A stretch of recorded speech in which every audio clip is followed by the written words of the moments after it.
J'espère que vous avez passé une bonne séance. Alors, je pense que la plupart des gens dans la salle connaissent déjà François Bégodeau, mais je vais quand même présenter la personne un petit peu, s'il y a des gens qui ne le connaissent pas encore ici.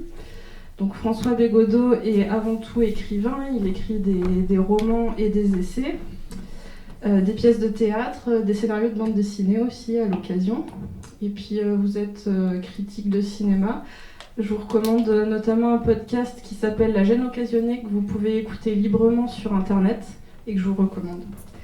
Et puis vous avez aussi été acteur dans l'adaptation d'Entre les murs, de votre livre Entre les murs, que vous avez adapté avec Laurent Canté au cinéma.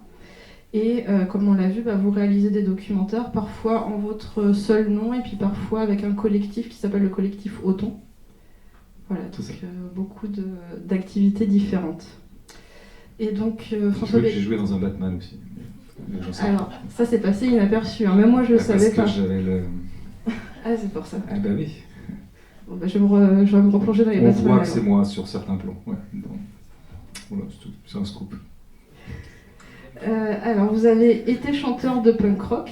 Donc, le punk rock qui est plutôt un milieu libertaire.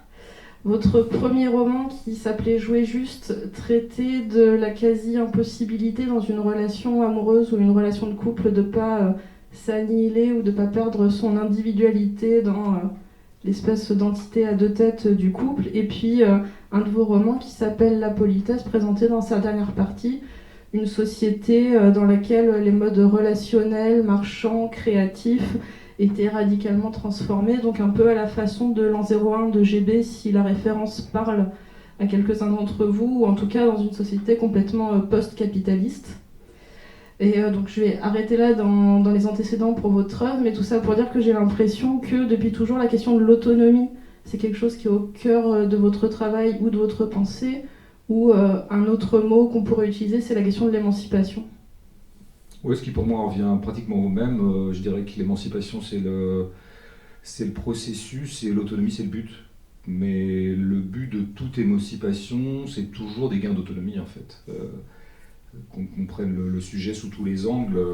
Qu'est-ce que ça veut dire s'émanciper? Ça veut dire se détacher d'une contrainte et donc prendre de l'autonomie par rapport à cette contrainte. Sachant que l'autonomie ne sera jamais totale, elle n'est pas absolue, c'est toujours autonomie par rapport à quelque chose.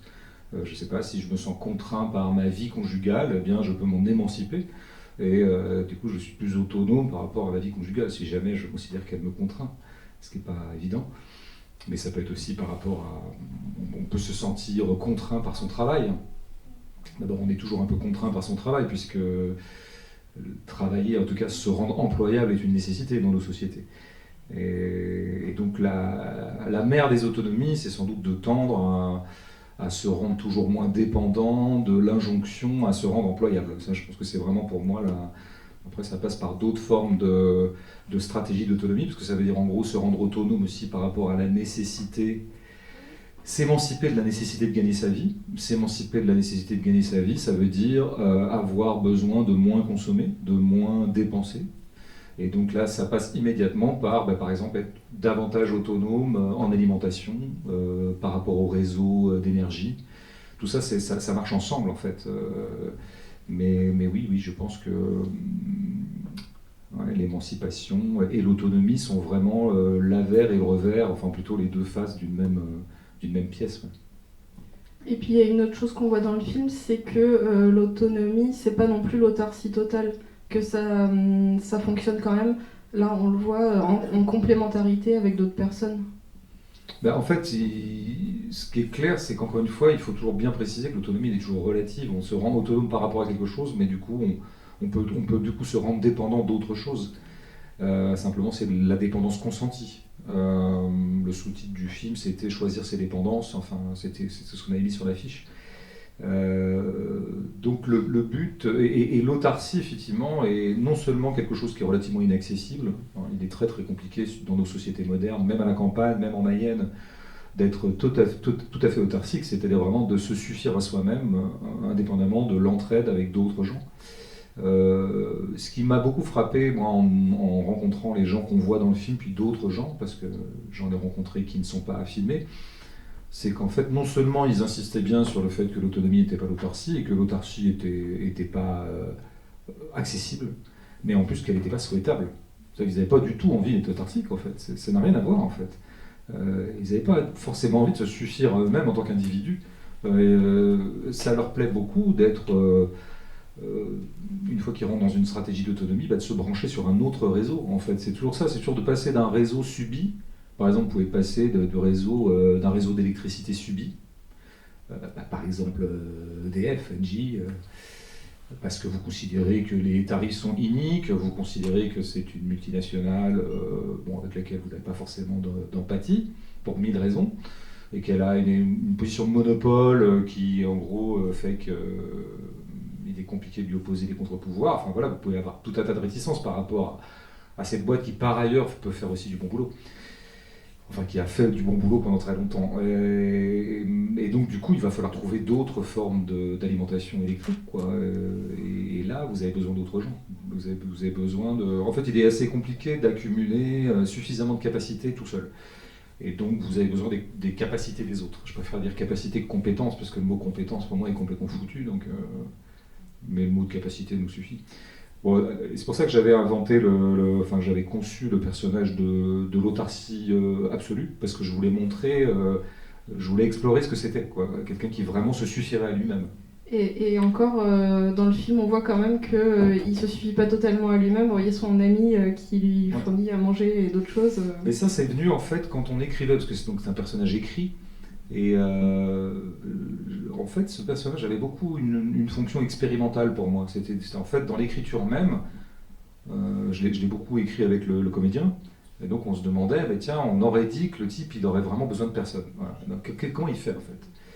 Et donc on est arrivé assez vite à l'idée de la grotte, enfin en tout cas une espèce d'habitat très très à part, très isolé, et sur lequel il n'est de compte à rendre à personne, ce qui n'est pas facile sur le territoire français. C'est pas facile de trouver des territoires qui ne soient possédés par personne. Alors ça peut être de la propriété privée, ça peut être de la propriété publique. Quand on dit faut toujours faire la grande différence entre espace public et espace commun. Il faut bien insister là-dessus. Moi, je préfère la propriété publique à la propriété privée, comme ça dans l'absolu. Ça reste de la propriété. Par contre, le commun, c'est autre chose.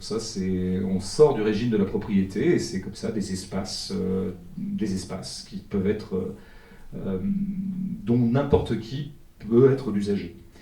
C'est ça qu'on appelait, c'est ce qu'on appelle les communaux par exemple dans les villages. Il en reste quelques-uns, ils ont été très largement supprimés.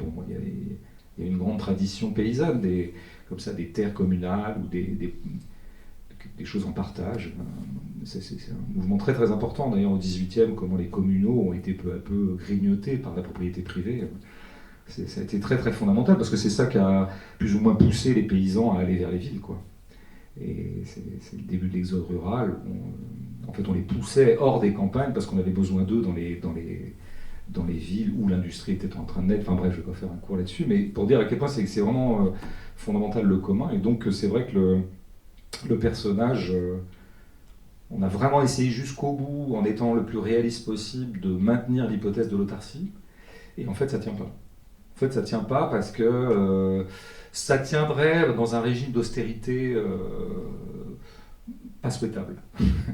Pas souhaitable, puis pas marrant en plus. Donc lui, il n'a pas non plus une vocation à l'austérité, même s'il a quand même une vie assez austère.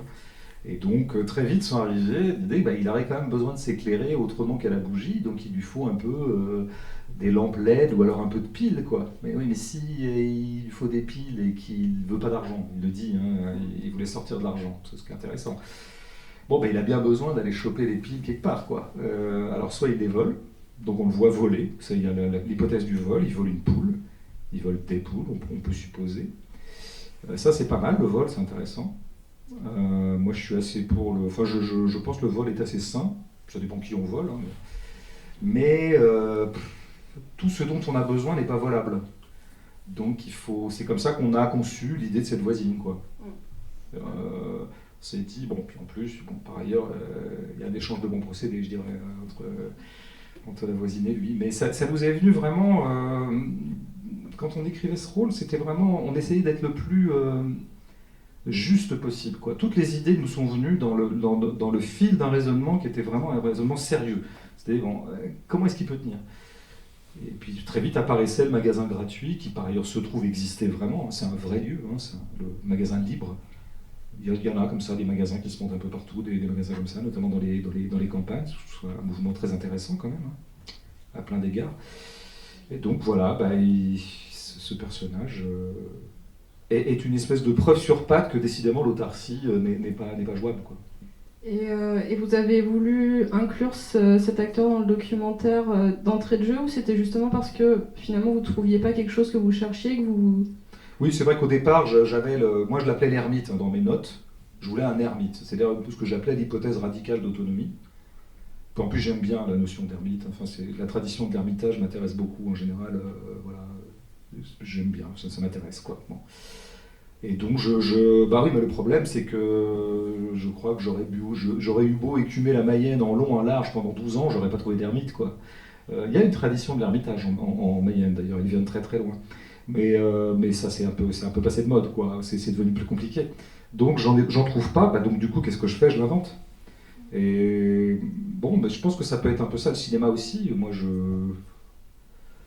On sépare toujours de façon un peu radicale le docu et la fiction. Il y a plein d'objets de cinéma, d'objets cinématographiques que j'aime parce que précisément ils mêlent les deux, parce qu'on a l'impression qu'ils sont très libres, qu'ils peuvent indifféremment avoir recours au documentaire ou à la fiction, ça dépend de leurs besoins en fait. Et il faut rester très très libre par rapport à ça. J'ai vu récemment un film comme ça sur lequel j'ai quelques réserves, mais qui est pas mal, c'est un film de Jonas Trueba, qui est un cinéaste espagnol, donc je crois espagnol, ouais.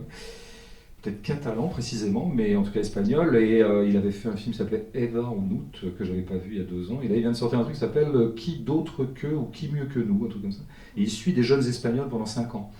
Et alors je vous passe le détail, mais ce qui est très intéressant, c'est qu'on voit que de temps en temps il est sur le docu, puis de temps en temps il les fait jouer. Et on voit que s'il n'a pas de dogme, a priori, il fait ce dont il a besoin. Et si à un moment il a quelque chose à faire passer et que ça passe par la fiction, ça sera de la fiction. Et c'est vrai que le cinéma se laisse un tout petit peu trop souvent embrigadé par des genres comme ça, quoi. Il faudrait que ce soit docu, puis ça, il faudrait que ce soit fiction. Non, il faut faut improviser par rapport à ce dont on a besoin. J'avais besoin d'un ermite, je ne l'ai pas, je l'invente. Voilà. Et en plus j'ai un comédien sous la main, parce que c'est un copain en fait qui habite en Mayenne, et qui est comédien dans la vie. Il a arrêté depuis d'ailleurs, mais il jouait déjà dans mon film précédent, N'importe qui, dont je parlais tout à l'heure. Je lui avais écrit un monologue, parce que c'est un type qui me fait mourir de rire tout le temps. Donc je le trouve excellent comédien, très marrant. Et donc c'était joindre l'utile à l'agréable, quoi. J'avais besoin d'un comédien, il était là, et j'adore tourner avec ce mec, quoi. Je le trouve. En plus, il est intéressant pour l'écriture du rôle, parce qu'il habite lui-même à la campagne, il habite avec femme et enfants. Il s'est lancé dans l'apiculture depuis, mais il est très très là-dedans, quoi. Il aime bien aller tout seul dans les bois, c'est un peu son truc, quoi. Donc il était techniquement très bon. Il sait chasser, il sait pêcher. Après, il est fou comme un comédien, c'est-à-dire qu'on lui demande de se baigner dans une mare à 12 degrés, il y va, quoi. Enfin, le mec est complètement taré, quoi. Il a failli mourir de froid quand même, hein, la scène où il chante là. Parce qu'en plus, non mais les comédiens sont des gens complètement fascinants. Il dit, fous-toi dans la mare. Ouais, j'y vais, bien sûr, 12 degrés. Bon, le mec déjà est en hypothermie. Et en plus, je lui demande de chanter la chanson là qu'on entend. Il chante. C'est sûr qu'on pourrait leur demander n'importe quoi. Il faut abuser les comédiens. Moi, c'est un peu mon action dans la vie. Mais du coup, d'entrée de jeu, on ne sait pas que c'est un comédien. Au départ, c'est ça qui est intéressant, qui questionne notre rapport aux images et notre crédulité. Quand on dit qu'on va voir un documentaire, on prend tout comme argent comptant, donc on pense que c'est une personne. Et puis il y a le doute qui arrive chez le spectateur petit à petit. Et puis je crois que c'est vraiment la scène dans le poulailler qui va vraiment lever le doute, parce que la caméra est avec la personne dans le poulailler. Et puis tout d'un coup, il y a une caméra qui est en contre-champ à l'extérieur. On voit le personnage sortir. Là, on comprend qu'on a un dispositif de tournage qui est du domaine de la fiction. Et donc c'est à ce moment-là qu'on va voir au fil des scènes que, en fait, oui, c'est complètement un acteur. Mais du coup, c'était important à un moment quand même de lever le voile de l'ambiguïté. Ouais, nous, ce plan-là était fait pour. Quand on a décidé de... En fait, je tourne ce plan-là le jour du tournage en me disant, je le mettrai au montage ou pas, mais au moins je l'aurai sous la main pour signifier, si je décide que le spectateur, là c'est bon, je vais tout lui dire. Et avec la monteuse, on a décidé de le mettre. Ouais. C'est toujours un peu en deux temps comme ça. On tourne des trucs, on se dit on les montrera peut-être, et puis on se dit, on réfléchit, ouais, c'est le moment, quoi. Après, ce qui s'est avéré, ça pour nous, évidemment, ce plan révélait tout, quoi. Mais il n'a pas du tout eu cet effet-là pour le public. Et même encore ce soir, j'en suis sûr. Parce que j'ai présenté le film suffisamment de fois maintenant pour pouvoir faire des statistiques. Non, ça je dirais que c'est le plan aristocratie cinéphile. C'est-à-dire que le cinéphile qui est un peu fou des plans, qui regarde toujours comment c'est foutu tout, lui il voit. Il dit ouais, non, mais ça va pas, ça, il peut pas être dans le... Et puis le spectateur lambda, et quand je dis lambda, ça n'a aucune valeur évidemment de condescendance, c'est plutôt c'est celui qui se laisse un peu plus porter, quoi, je dirais. Non, n'est pas forcément complètement au jus à ce moment-là en se disant oh l'escroquerie. Pas du tout, et il y en a même qui, à la fin de la séance, continuent à penser que ce type existe. Ouais, il y a quand même une des dernières scènes dans la forêt avec le soi-disant sanglier, là, il y a plus de doute, quoi, au bout d'un moment. Ça, pour moi, c'était la scène, beaucoup plus que le plan de poulailler, dont je savais qu'il n'était pas si décisif que ça, mais ça, c'était la scène où, effectivement, pour moi, là, il y avait coming out, quoi. C'était... Et malgré ça, j'ai eu parfois dans la salle des gens qui m'ont demandé de ces nouvelles, quoi. Je veux dire, ça va.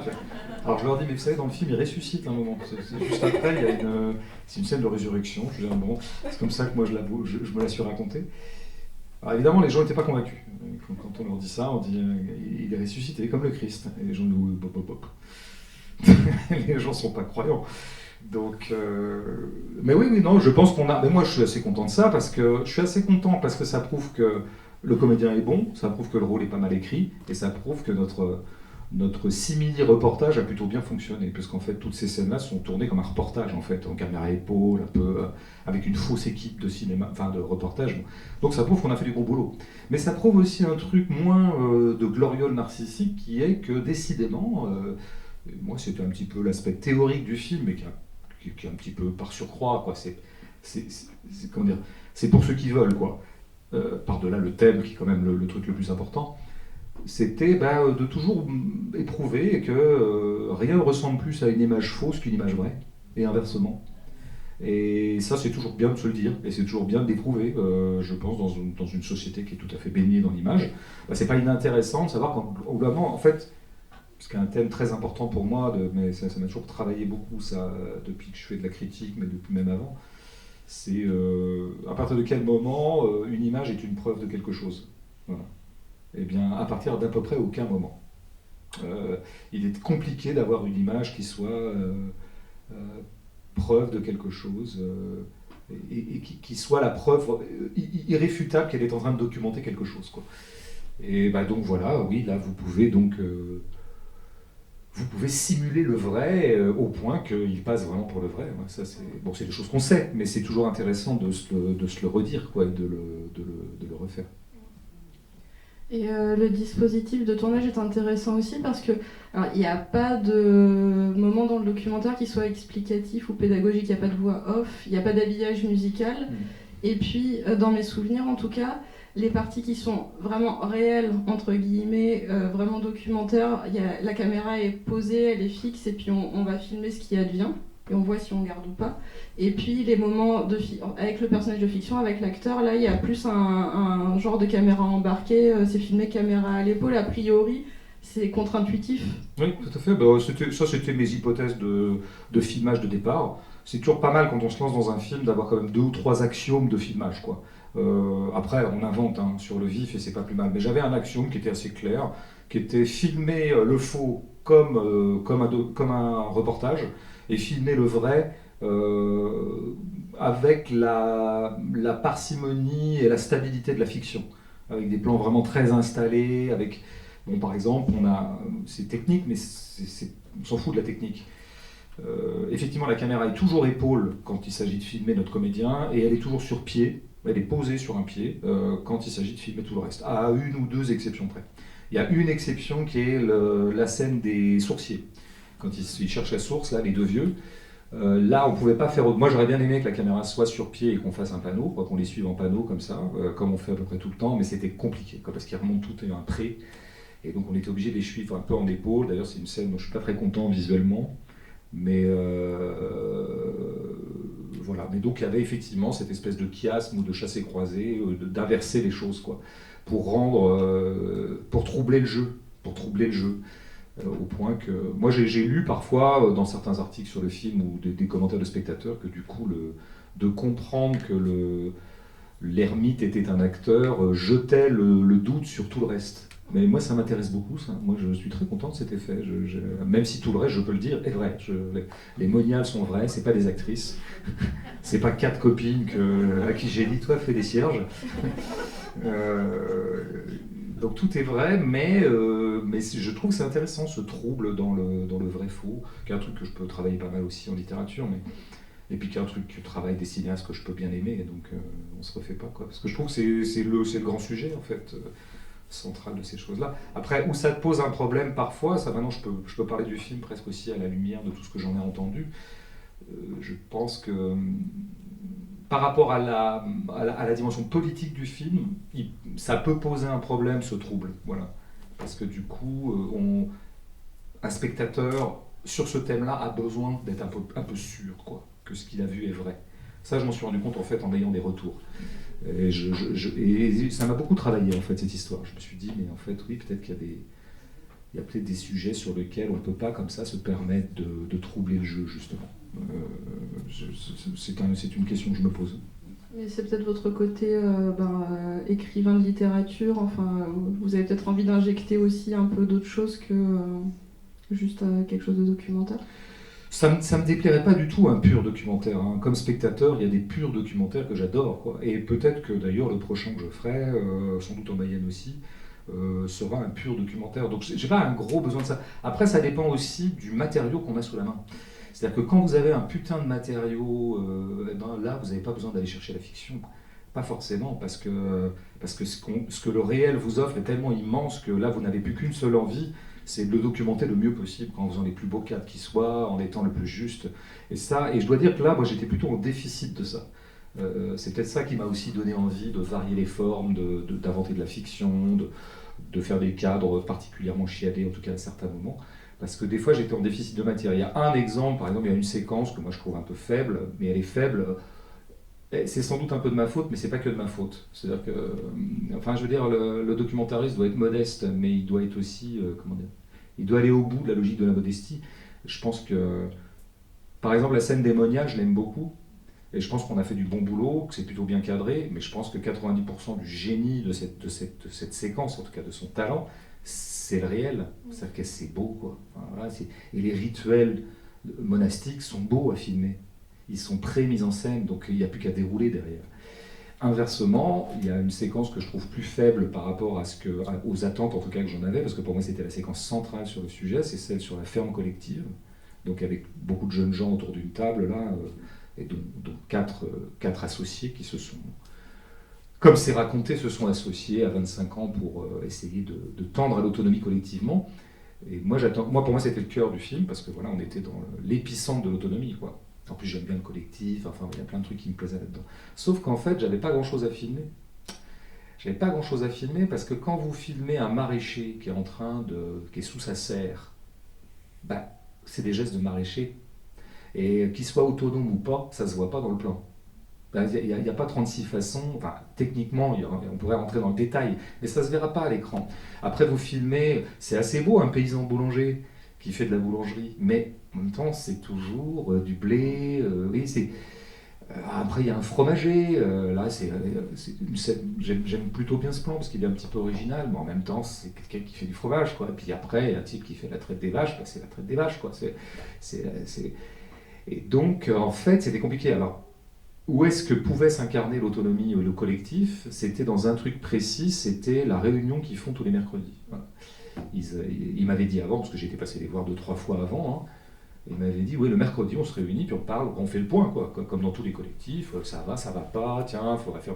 Et là, moi, j'avais tout mis là-dessus, quoi. Pour moi, ça allait être la scène, quoi. Parce que là, ils allaient vraiment parler, délibérer entre eux, ça serait un moment de parole intéressant, parce que les collectifs, ça fonctionne beaucoup sur la parole. Et donc voilà, j'avais ma matière. C'était gagné. Pour moi, la séquence, elle était faite, donc je m'étais beaucoup préparé. On était venu 2 heures en avance pour bien régler les positions de caméra. Et puis voilà, j'aurais dit où serez-vous, tout ça, quoi. Et puis la réunion commence et c'est nul. C'est nul. Ce qu'ils se disent n'est pas intéressant. Ce jour-là, ils sont tous crevés. Il y en a un qui est mal luné. Ils n'ont pas de charisme. Le plus charismatique des 5 n'est pas là. C'est de la merde. Et là, moi, je peux rien faire. C'est pas de ma faute. C'est que moi, nous, on était prêts. Hein. Je veux dire, vraiment, l'ingé son était vraiment, savait très très bien comment sonoriser. Moi, j'avais vraiment réglé les cadres avec le chef-op. Mais c'est eux qui étaient pas bons. Et donc, en fait, le soir, je suis désespéré. Je rentre, je dis, il n'y aura pas assez de ferme dans le film, puisque je n'ai pas de matière. Et donc, je m'en suis sorti dans la nuit, j'ai réfléchi, j'ai dit, qu'est-ce que je pourrais faire comme plan B? Et j'ai trouvé cette idée quand même qui figurait le collectif, qui était le repas collectif, quoi, la tablée. Que je trouve toujours assez beau par ailleurs. Mais voilà, on est un peu en dessous d'un tout. Bon, c'est quand même des gens qui mangent, quoi. Et puis après, c'est entrecoupé les 4. Là, au montage, je pense qu'on a fait du travail pas trop dégueu pour montrer justement, voilà, pour faire exister le collectif par le montage, en fait. Mais on a été obligé de le faire par le montage parce qu'en fait, on n'avait pas, donc quand vous n'avez pas les scènes, vous n'avez pas les scènes, quoi. C'est ça le docu, c'est que ça rend très modeste. Hein. C'est-à-dire que si ça veut pas, ça veut pas. Donc, comment ? Ouais, tout à fait. Je me le suis dit, bien sûr, sauf qu'on avait un planning tellement chargé, parce qu'on a tourné tout en 30 jours, hein, et tout était occupé. Sauf que, en fait, je pense qu'on serait revenu 3, 4, 5 mercredis. En fait, c'est des gens qui ne sont pas très à l'aise dans la parole. Et donc, en fait, ça aurait été toujours mou. Ils ne seraient pas devenus d'un seul coup charismatiques quand ils parlent. Autant ils sont hyper charismatiques quand ils font d'autres trucs.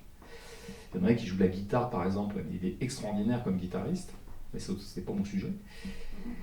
Non, je pense que il y a un moment, mais ça on le voit beaucoup quand on fait des docus ou on fait des interviews ou alors on voit parler les gens.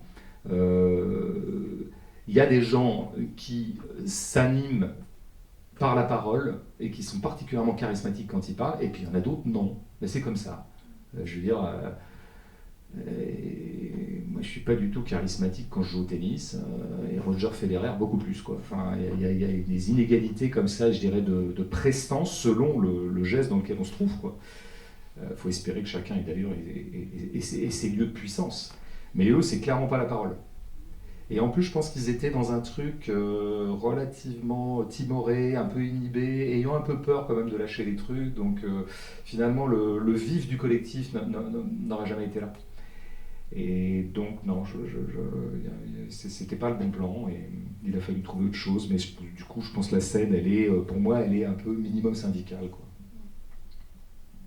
Et du coup, il y a pas mal de sujets qui sont montrés dans le documentaire auxquels on est déjà plus ou moins sensibilisé, dont on a déjà entendu parler, c'est-à-dire les habitats écologiques, l'autonomie alimentaire, la sortie d'un système scolaire classique. Mais par contre, il y a un aspect qui est beaucoup plus déroutant, c'est quand ça traite d'une autonomie qui serait plus spirituelle ou carrément mystique. Est-ce que ça, c'est quelque chose que vous aviez en tête dès le départ? Et puis, quel lien vous faites justement entre quelqu'un qui va cultiver ses légumes en autonomie et puis les sourciers, les moniales, les chamans? Je dois bien avouer que c'est souvent bizarre la généalogie d'une œuvre, enfin, en l'occurrence un film.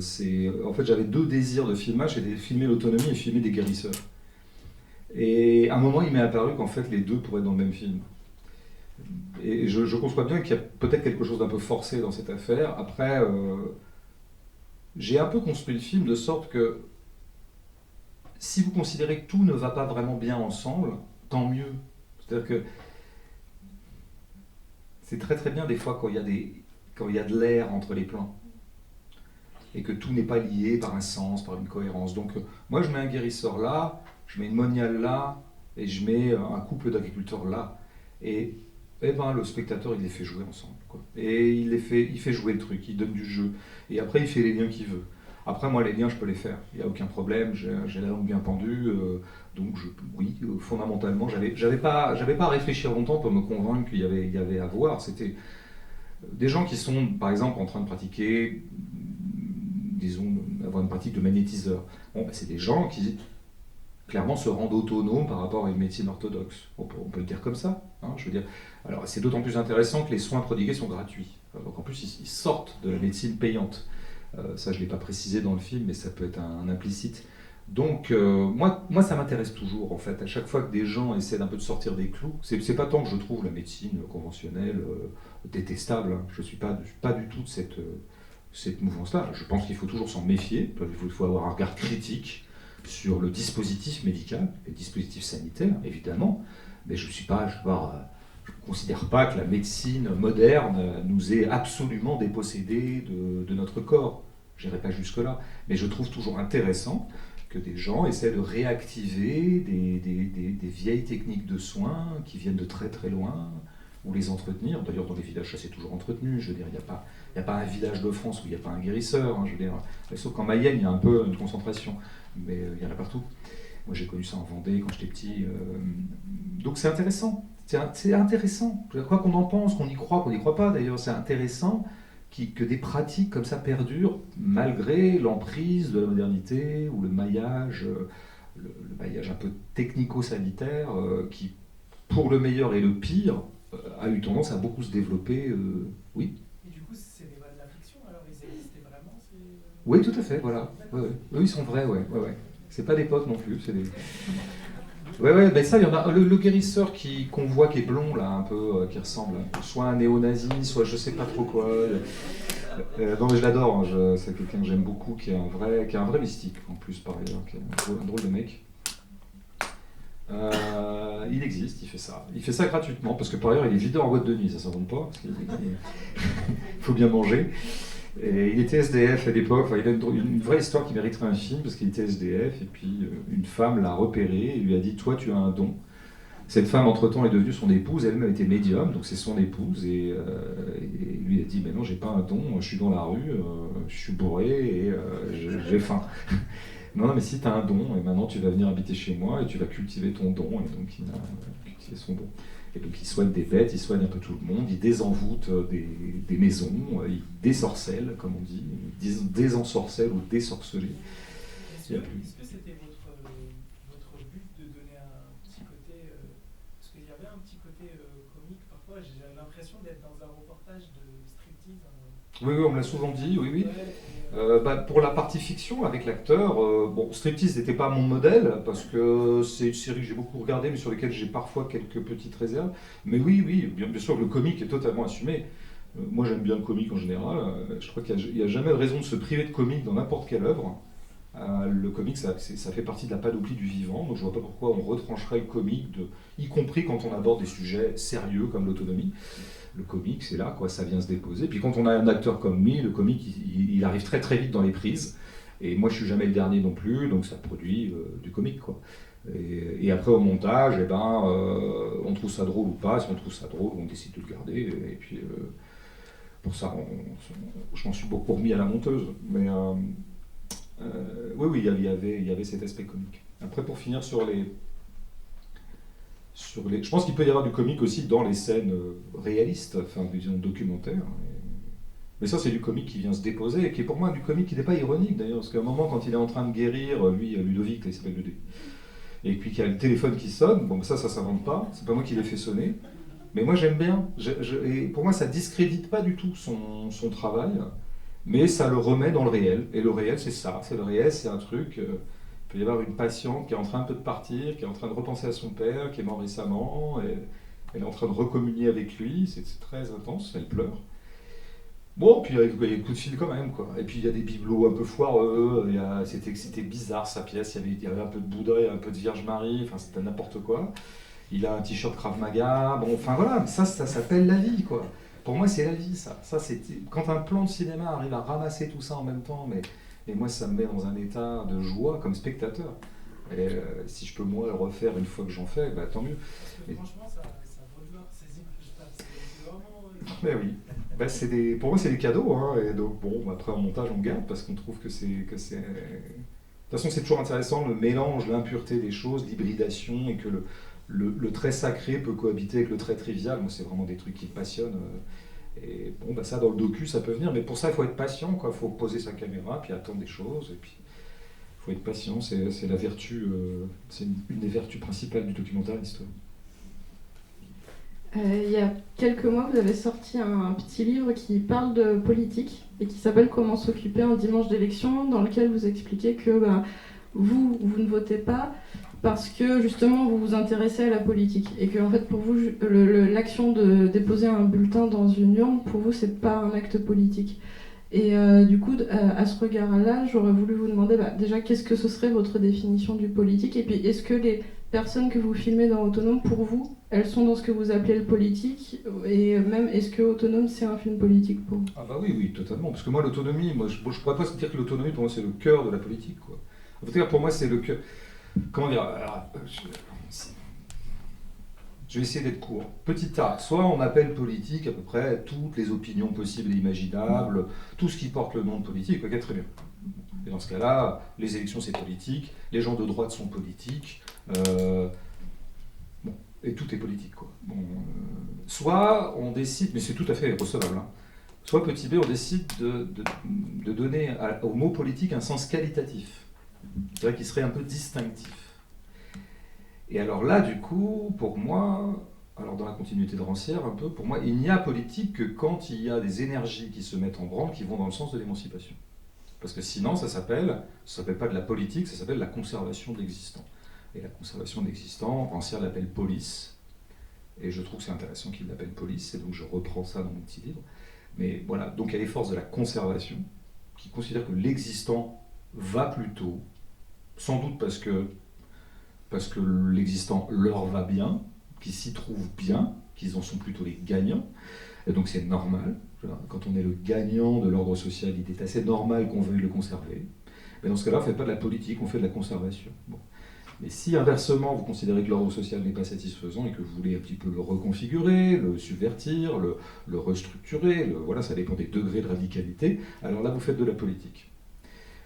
Alors je considère que l'élection n'est pas politique, puisque je considère que l'élection a pour vocation première de reconduire l'existant indéfiniment. Ce qu'elle fait. Donc c'est des faits. C'est pas la peine de dire, ouais, enfin non, pas du tout. Si, en fait, c'est des faits. Quand même, à un moment, les faits devraient trancher. Inversement, j'appelle politique, effectivement, des gens qui, à leur échelle, à des échelles plus ou moins grandes, plus ou moins massives, travaillent à réorganiser la vie collective, réorganiser les échanges, les repenser. Voilà. Les gens que je filme font ça. Voilà. Ils font de la politique. Vraiment de la politique. Beaucoup plus que des gens qui vont voter. Qui d'ailleurs, le vote étant un geste que je trouve pas du tout méprisable, hein, pas du tout. Mais on voit bien qu'il y a des degrés d'implication quand même différents par ailleurs. Hein. Je veux dire, entre des gens qui changent de vie, qui vont s'installer à la campagne, qui donnent un peu de leur temps, de leur vie, de leur énergie, qui ont coupé avec beaucoup de choses, et puis des gens qui, comme moi j'ai pu le faire, passent 5 minutes pour aller déposer un bulletin dans une enveloppe. Voilà, il faut quand même remettre les choses à leur échelle, quoi. Mais donc voilà, moi je pense que la politique, c'est toujours, pour moi, il y a politique quand il y a une sorte de mouvement vers l'émancipation. Et donc il y a toujours politique. L'horizon ultime de toute politique, c'est des gains d'autonomie. Donc l'autonomie est vraiment pour moi le cœur de la politique, mais vraiment, quoi. Alors c'est peut-être une vision très anarchiste des choses que de dire ça. Bon, d'abord je ne vais pas m'en cacher, mais en plus, peut-être qu'il n'y a de politique qu'anarchique. Il faudrait peut-être le dire aussi. Peut-être que la politique, c'est toujours quand elle est prise comme ça dans sa puissance, c'est une impulsion anarchisante de déstructuration de l'ordre et de restructuration d'un autre ordre, quoi. Je crois. Donc oui, Autonome est un film. De toute façon, quand je l'appelle Autonome, d'abord il me semblait que c'était le mot le plus juste pour rassembler un peu tous ces gens. Eux-mêmes utilisent ce mot, se situent par rapport à ce mot. Et puis surtout, c'est un mot qui est connoté politiquement. Hein. Il y a une grande histoire de l'autonomie. Il y a même un mouvement dans les années 70 qui d'ailleurs perdure, et a même eu une espèce de revival depuis une dizaine d'années, qui était le mouvement des autonomes.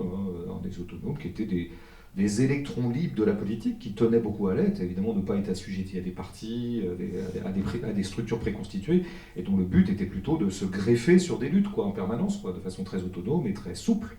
Donc c'est des gens qui accompagnaient le mouvement des squats dans les années 70. Très intéressant, le mouvement des squats, c'est comment s'émanciper de la nécessité d'avoir à payer un logement, qui est une putain de saloperie de nécessité, qui fout en l'air pas mal de gens, et qui n'est jamais réinterrogé. Comment se fait-il que les logements ne soient pas gratuits, quoi ? C'est une vraie question. Et si on ne pose pas ce genre de questions, on ne fait pas de politique. Parce que si la seule question qu'on pose sur le logement, c'est « Ouais, non, mais c'est vrai que ce serait quand même sympa que les logements soient moins chers pour les pauvres », Bon, bah, ça va pas loin. Comment se fait-il qu'on doive payer le toit qui nous permet juste de survivre, en fait? C'est très étonnant. Donc il y avait ce mouvement des autonomes, et en donnant ce titre au film, je voulais créer une petite connotation pour ceux auprès de qui ça résonnerait. Ouais. Mais c'est vrai que quand je voyais tous ces gens et quand je les filmais, c'est une drôle d'expérience de passer une journée à filmer ces gens, et puis de rentrer, on avait une piole, on rentrait tous les soirs, avec l'ingé son, et puis on se mettait à la télé, quoi, pendant qu'on mangeait. Et puis là, on tombait sur parfois des talk-shows politiques, quoi. Enfin, voilà. Alors là, vous avez un montage qui est hyper disqualifiant pour la scène politique, pour ce qu'on appelle la scène politique, c'est-à-dire ce truc-là très étrange, quoi, où des gens disent n'importe quoi, de façon complètement abstraite. Donc vous passiez d'une heure sur l'autre entre des gens qui font de la politique vraiment réellement et qui y impliquent leur corps, et c'est très incarné, et c'est très situé, c'est dans des situations précises de vie. Puis là, vous aurez la télé, il y a des hommes politiques et des femmes politiques qui sont en train de débattre du grand remplacement. Enfin, là, je veux dire... Non, mais là, vous y reviendrez plus, en fait. Moi, j'y reviendrai plus, il faut le savoir. Je sais pas si j'irai m'installer en Mayenne, mais... Justement, vous avez des nouvelles de la communauté que vous avez votée? Ouais, elles sont plutôt bonnes, ça se pérennise. Ouais. De toute façon, ils avaient, au moment où je les ai filmés, ils avaient franchi le plus dur, quoi, parce que le plus dur, c'est souvent les 5 premières années. Et ils étaient à 10, là. Et donc, ils étaient devenus, viables. Donc, c'est ça le but, c'est d'être viables. Et plus ça allait, plus leur réseau s'étendait, parce que d'autres gens viennent s'installer. Plus ils arrivaient à trouver de plus en plus de points de vente. Ça, c'est très important, la vente à l'habitant, quoi. Ou alors, ils vendent un peu à la ferme, mais très peu. Ils vont surtout vendre dans 2-3 spots. Et donc ça, c'est très intéressant. Il y a de plus de gens qui... donc en fait, alors eux, par ailleurs, sont très très vigilants par rapport à la logique de croissance. Mais ça, je ne l'ai pas mis dans le film, mais ça aurait été intéressant. Mais j'avais pas le temps. Donc ils sont aussi... Ils n'ont pas envie de devenir des imbéciles de croissants. Donc ils se plafonnent par rapport à leur... Donc ils essaient de tenir simplement leur structure de sorte qu'elle soit viable. Et elle l'est de plus en plus et durablement. Ce qui pourrait éventuellement... non pas mettre en danger la communauté, mais disons l'étioler un peu, ou c'est évidemment fatalement des problèmes d'individus et de lassitude de collectif, qui sont tout à fait normaux. Moi j'appelle ça le syndrome groupe de rock. Ouais, au bout de 7-8 ans, les Beatles se séparent, c'est hyper normal. On en tire toujours des grandes conclusions conservatrices du genre « Ah, décidément, les gens ne peuvent pas vivre en collectif, l'individu revient au galop ». Moi, j'en tire rien du tout, je trouve ça très normal. Donc il y a des collectifs, des fois, il y a des gens, ils en ont marre, du coup, ils vont vivre autre chose. Là, il y en a un qui était un peu sur le départ pendant que je tournais, et finalement, il est resté. Et il y est toujours, donc 2 ans plus tard. Mais peut-être que dans 1 an, j'apprendrai qu'il s'est barré, et ça ne sera pas grave, quoi. Faut surtout pas qu'on se réaliène dans des trucs dans lesquels on se forcerait à rester, alors qu'en fait, notre corps ne veut plus rester. Si votre corps ne veut plus rester dans le collectif, barrez-vous, quoi. Et c'est très très sain qu'un collectif... C'est vers où exactement? C'est en Mayenne, c'est un département dont le chef-lieu est Laval, ce qui donne une idée de la densité de la population. C'est en dessous de la Normandie? C'est c'est vraiment entre Paris-Bretagne, quoi. Vous allez vers le sud-ouest de Paris, vraiment le sud-ouest, presque l'ouest en fait, et vous tombez sur la Mayenne. En allant de Paris à Rennes, il y a la Mayenne. Voilà. Mais c'est vraiment un département qui est très méconnu parce qu'on s'y arrête jamais, parce qu'encore une fois, il n'y a pas de grande ville. Laval, c'est 45 000 habitants, je pense. Et c'est un département assez farouche, d'ailleurs assez jaloux de sa propre ruralité. Ils n'ont pas très très envie de se désenclaver, en fait. À Mayenne, il n'y a pas de gare, par exemple. C'est une ville de 12 000 habitants, il n'y a pas de gare. Il n'y a pas de mouvement de la population pour qu'il y ait une gare. Ils s'en foutent un peu, quoi. Donc du coup, le foncier n'est pas très cher, et donc c'est pour ça qu'il y a des jeunes gens pas très argentés qui peuvent acquérir un peu de foncier pour pas grand-chose. C'est pour ça qu'il y en a plein qui s'installent là-bas, quoi. Ce qui a été le cas dans d'autres départements traditionnels de l'autonomie, comme l'Ardèche, la Lozère, etc. C'est toujours un peu le même truc, hein. C'est en gros des régions et des espaces du territoire que le capitalisme considère comme trop compliqués à rentabiliser. Et donc sur lequel ils n'ont pas d'investissement majeur. Ils n'ont pas de grands projets d'aménagement du territoire, ils considèrent qu'on ne peut pas le valoriser pour reprendre leur...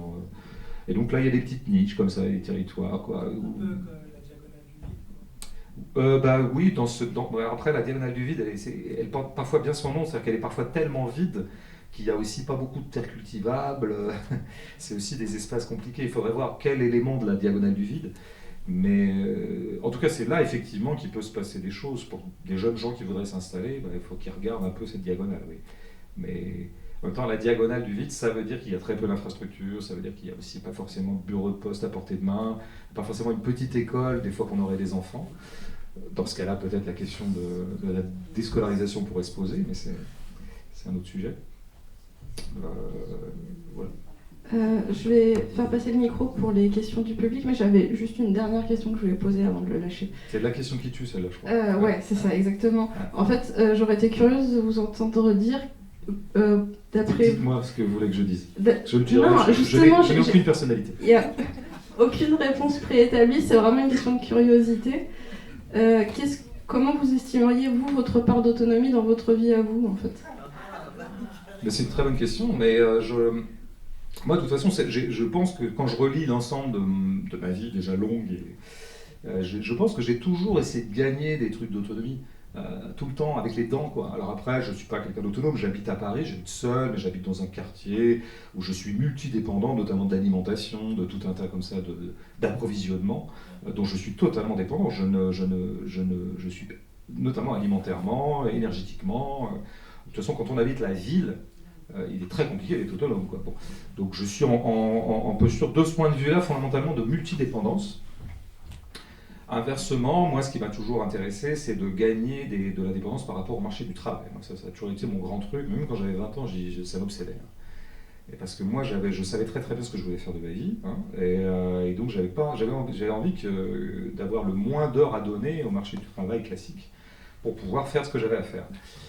Et que j'ai réussi à le faire par la suite. Et donc voilà, donc après j'ai trouvé des compromis. D'abord j'ai enseigné, ce qui me paraissait un compromis pas mal, mais à un moment ce compromis, je trouvais qu'il était j'étais encore beaucoup trop dépendant de tout un tas de choses. Hein.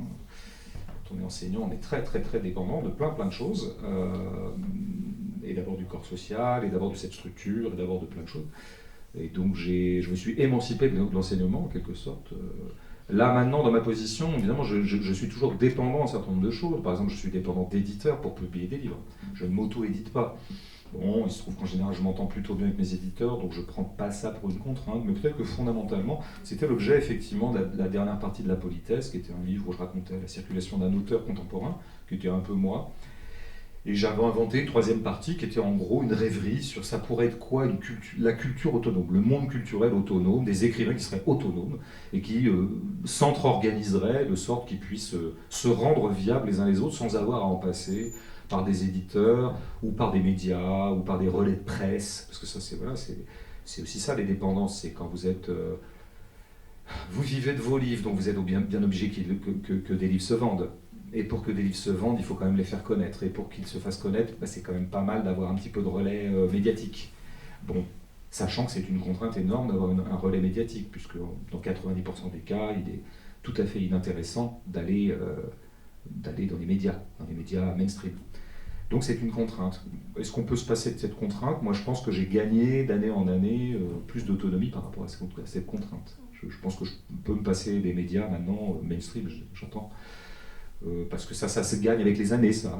Parce qu'on constitue un public en faisant des rencontres plus dans des sphères autonomes.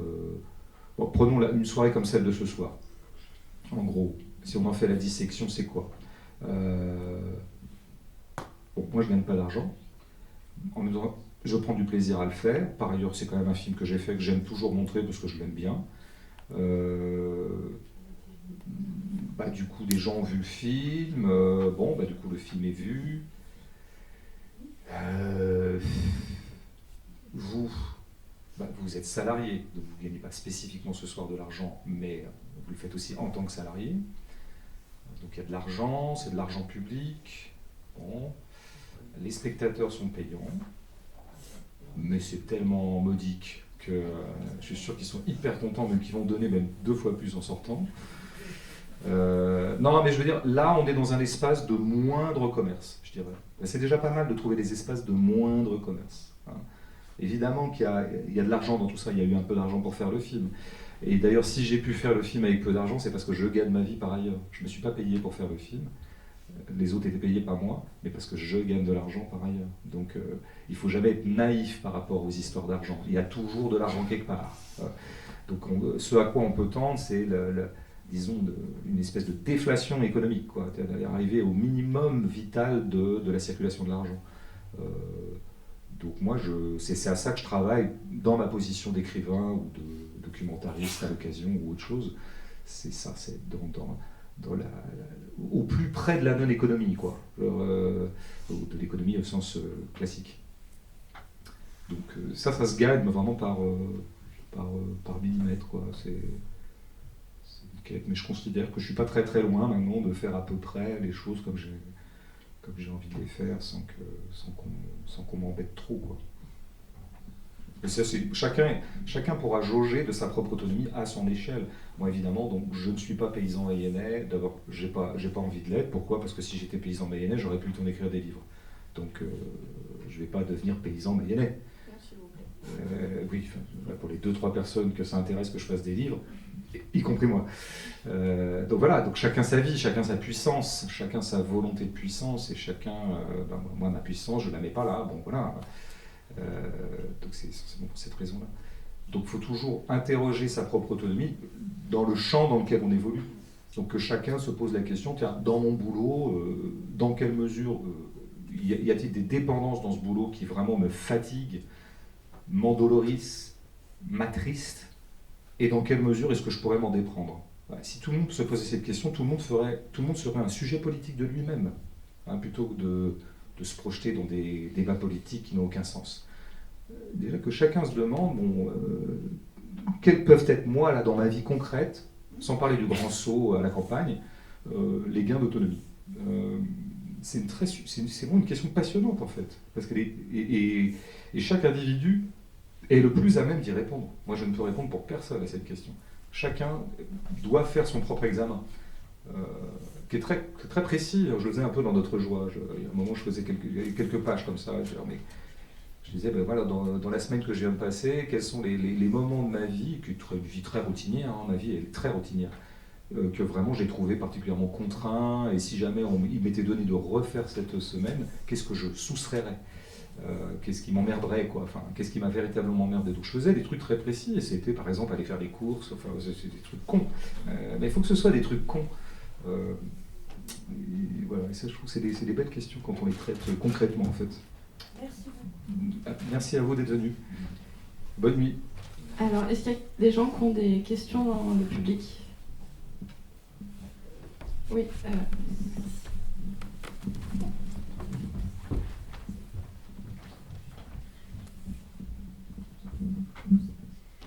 Je voulais savoir, pour les enfants dans le film, ont-ils été inquiétés ou pas niveau déscolarisation ?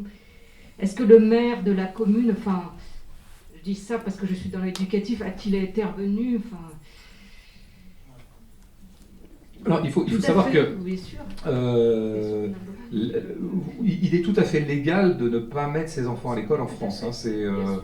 C'est l'instruction qui est obligatoire, c'est pas l'école. Donc le deal, c'est que vous pouvez très bien pratiquer l'école à la maison, simplement où il y aura, je pense, un contrôle annuel. Parce que la mère n'a pas signalé. J'imagine qu'ils ont une instruction, évidemment. Je dis, ils ne sont pas complètement coupés, je le sais bien. Mais y a-t-il, on s'attendait à que la maman dise, il y a un suivi, etc., évidemment. Oui. Mais je pense que, alors il y a le suivi de la maman elle-même. Bien sûr. Mais il y a, je crois, de toute façon, il est légal, ou même il est prescrit que des gens de l'éducation nationale, je crois, viennent contrôler qu'il y ait bien de l'instruction qui soit prodiguée à la maison. Est-ce que c'est vraiment fait parce que c'est un département rural ? Enfin, je ne connais pas du tout. Est-ce que se déplace vraiment ou Non, je pense qu'en général, il n'y a pas assez de bras pour pouvoir contrôler tout. Donc, c'est des contrôles qui sont relativement distendus. Cela dit, ça s'est un petit peu durci depuis quelques années. il y a une tendance en ce moment de surflicage de tout le territoire de la DESCO, comme on dit. Donc les gens de la... Et d'ailleurs, il y a même, je pense que des lois vont bientôt être promulguées, puisque de toute façon, comme il se doit, le même président a été élu. Et donc la plaisanterie va continuer. Et notamment, il y a une grosse offensive comme ça pour finalement interdire à petit feu la déscolarisation, qui était jusqu'ici tout à fait tolérée, même si elle est peu pratiquée en fait. Bien sûr, donc ça va être de plus en plus compliqué. Il y a une grosse différence de moins entre Paris et certains Seine-Saint-Denis, ou bien au-delà, il y a une différence abyssale. À Paris, dans les écoles, des moyens, une différence de moyens. Oui, mais ça c'est dans les écoles. Moi, je vous parle de la DESCO. Bien sûr, oui. Dans les écoles, ça ne m'a pas échappé qu'il y avait des disparités. Oui, non, mais je sais bien, oui, bien sûr.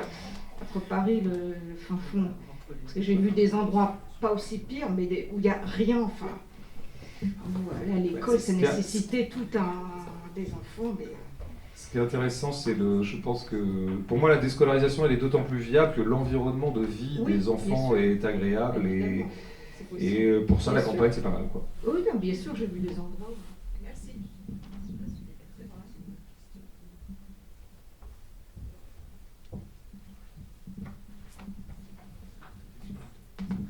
Bonsoir. Du coup, moi, j'ai même plusieurs questions.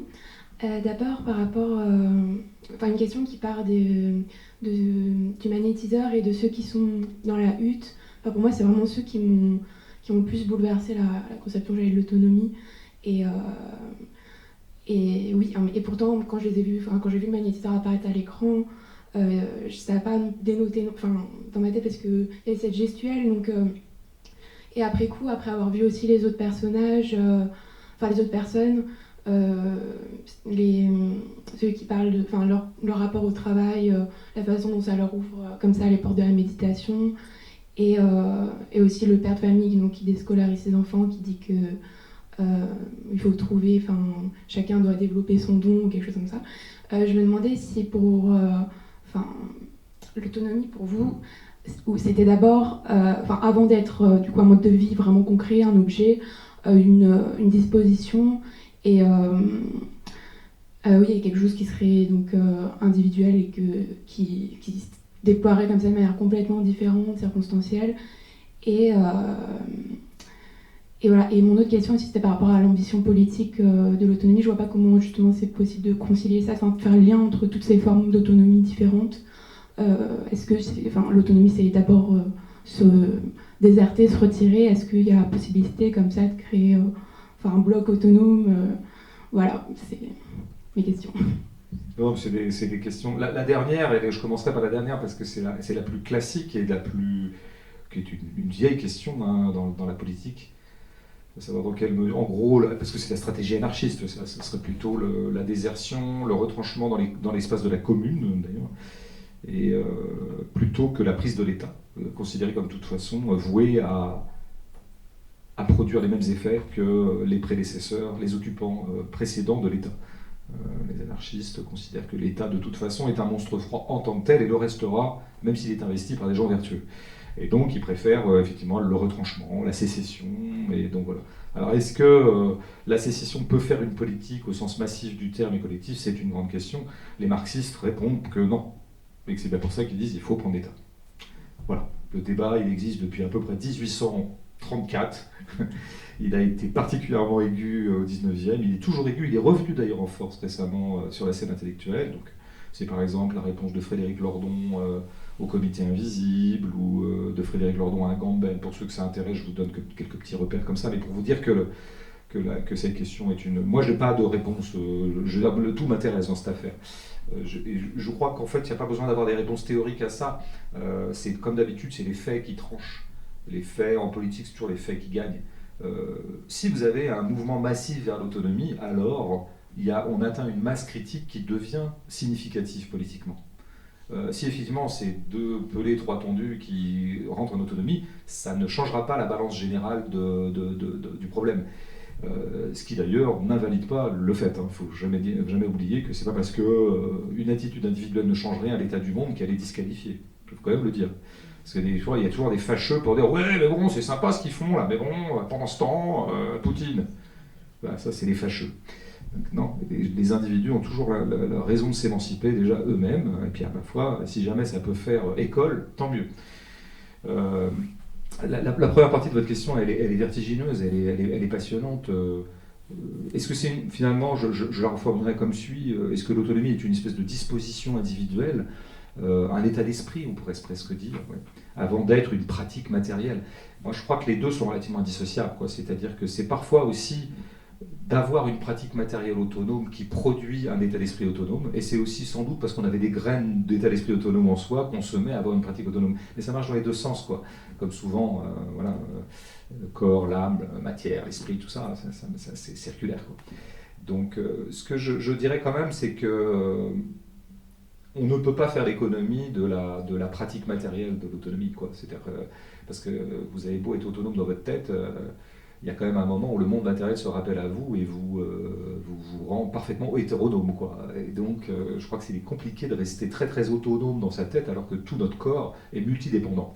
Oui, Donc, mais je disais pas du tout que c'était du vent, mais que c'était tellement fort comme une vocation et que forcément ça se déploierait dans le réel.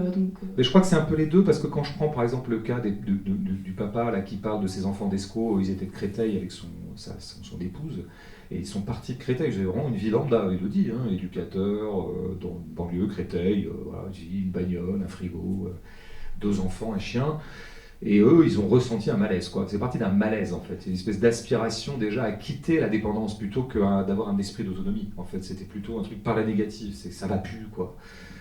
Après, je pense que où ça commence à m'intéresser, c'est que je pense quand même, on pourrait dire qu'il y a des tempéraments plus portés à l'autonomie que d'autres. Alors là, on rentrerait dans des vertiges psychologiques.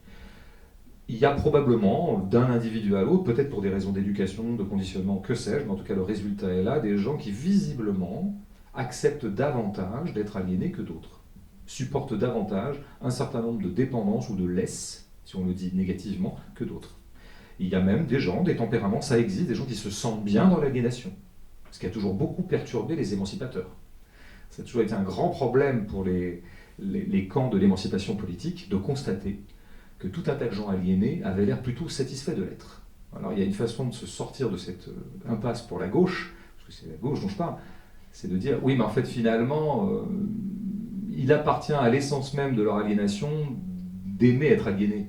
Et donc, en fait, leur amour de leur propre aliénation, c'est l'aliénation elle-même. Donc, libérons-les de leur chaîne, et ils seront tout à fait contents. C'est un peu comme ça qu'on résout le problème. Moi, je pense qu'effectivement, il y a des gens qui... Ça existe. D'ailleurs, je pense qu'on a tous ça en nous. En fait, on doit avoir tous en nous les deux modalités. Il y a des parts de nous-mêmes qui aimons bien être autonomes, mais qui n'aimons pas qu'on nous fasse chier, quoi. Et puis, il y a une part de nous qui serait peut-être la plus paresseuse, ou celle qui aspire le plus à la paix.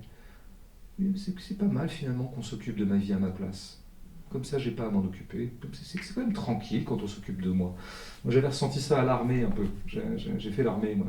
Oui, madame. C'était en 1916, ils étaient là en face, à 100 mètres. Non, moi j'ai été un des derniers conscrits comme un con. Et 97-18, donc j'étais dans une caserne, j'étais prof à l'armée, mais j'étais quand même dans une caserne, donc il y avait quand même le protocole, enfin j'ai la vie militaire, quoi. On dormait à 8 dans les chambrées et tout ça, et puis on faisait le ménage, et des fois on faisait du tir, enfin bref, quand même l'armée, quoi. L'armée cool, mais très aliéné. Et il y avait un truc à l'armée que j'ai découvert, c'est qu'en fait, il faut jamais laisser inoccuper un bidas. Ça, c'est le grand truc. Donc, quand ils vous voient inoccupé, il n'y a rien à faire, mais ils vont trouver un truc, toujours. Allez, qu'est-ce que vous faites? Bah, rien, monsieur, j'ai rien à faire. Enfin, monsieur l'agent, enfin, mais comment on dit, sergent, maréchal-chef. Allez nettoyer les toilettes. Mais elles sont propres. Allez, bon, bah, il faut occuper les gens. Et en fait, ça fait des emplois du temps qui sont hyper balisés tout le temps. D'abord, on sait à quelle heure on se lève, c'est 6 heures. On sait à quelle heure on mange, 6h30, à 7h il faut vider, à 8h on a le premier boulot, à midi on rebouffe, à 13h il y a une marche, à 14h je sais pas quoi. Bon. Et ben, moi, oui, il y a un côté comme ça, mais avec moins de côté spirituel, comme je dois dire, mais vraiment pas. En revanche, évidemment, moi ça m'a hyper fait chier dans un premier temps, je n'aimais pas être là, mais il y a un moment, alors ça continue à me faire chier toute l'année, mais j'y ai pris aussi un certain plaisir et j'y ai gagné une certaine sérénité. C'était quand même assez sympa j'avais plus rien à décider de ma vie. C'était super, quoi. Et donc il y a quand même un charme de l'hétéronomie. Je veux dire, tous les grands mouvements politiques ou la pensée politique doit toujours partir de là. Inversement, je pense qu'il y a vraiment des gens qui sont parfois aussi pathologiquement réfractaires à la dépendance. Ça peut arriver aussi, des espèces d'hyper-autonomes pathologiques. Ils ne supportent pas. Ceux-là, on ne peut pas compter sur eux non plus. Parce que, en fait, quand on va se retrouver dans des collectifs, de fait, il y aura des nouvelles règles, il va falloir composer avec d'autres dépendances qui seront celles que, voilà, on vit à 6, donc en fait, tu ne peux pas jouer de la guitare à 5h du mat'. Et là, il y a toujours un ou deux casse-couilles pour dire non, mais attends, je joue de la guitare si je veux, de toute façon. Bon, voilà, mais ça existe. Hein. Il y en a eu sur la ZAD, ils ont été très compliqués à gérer. C'est très intéressant c'est sur la ZAD de ce point de vue-là, parce qu'à un moment, il y en avait 2-3 qui faisaient chier, mais vraiment, bon, il y en a même un qui a fait des conneries, qui emmerdait les filles et tout ça, qui a même fait des trucs un peu violents, je crois. Et donc les zadistes, qui étaient quand même d'origine plutôt anarchisante, hein, il faut bien dire ce qui est, ont dû faire la police. Et qui se sont vraiment posé la question de comment il faut, qu'est-ce qu'on fait avec ces mecs, quoi. Évidemment, dans un premier temps, ils ont essayé de discuter, on a fait de la médiation, on a délibéré, on l'a fait à l'anarchiste, quoi. On va pas fliquer. Et à un moment, le type continuait à emmerder tout le monde, donc il était en train de déséquilibrer le collectif, donc il a fallu fliquer. Donc les gens qui ont un érotisme de leur propre aliénation et les hyper, comment dire, les hyper indépendants pathologiques, ça, c'est les deux pôles sur lesquels on ne pourra pas compter. Tous les espaces intermédiaires sont intéressants.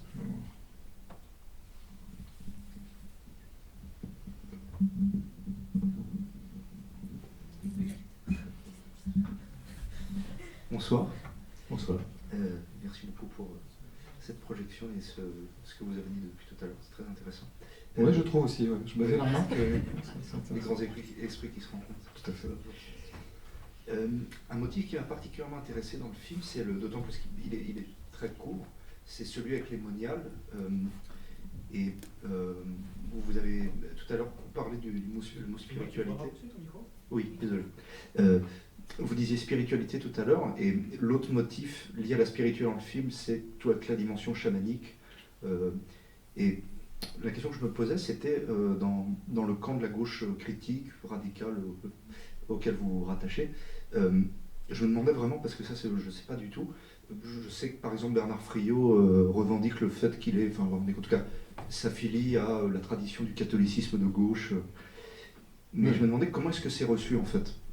Parce que je sais que toute la dimension ésotérique, chamaniste, dans une certaine culture de gauche, elle peut bénéficier de manière très spontanée d'une approbation, en tout cas d'une fascination. Je ne sais pas, par exemple, je pense au film de Jodorowsky, où il y aura 10 milliards d'autres exemples.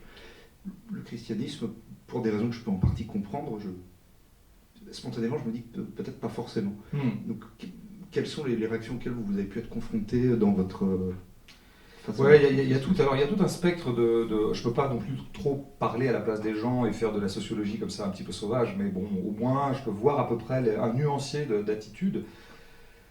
Bon, il est bien vrai que par rapport au christianisme, il y a un passif à gauche, quoi, qui est tout à fait compréhensible, puisque le christianisme a eu la mauvaise idée, à un moment, de se transformer en église, donc en institution, et par ailleurs, en institution toujours du côté du pouvoir, du côté de la coercition.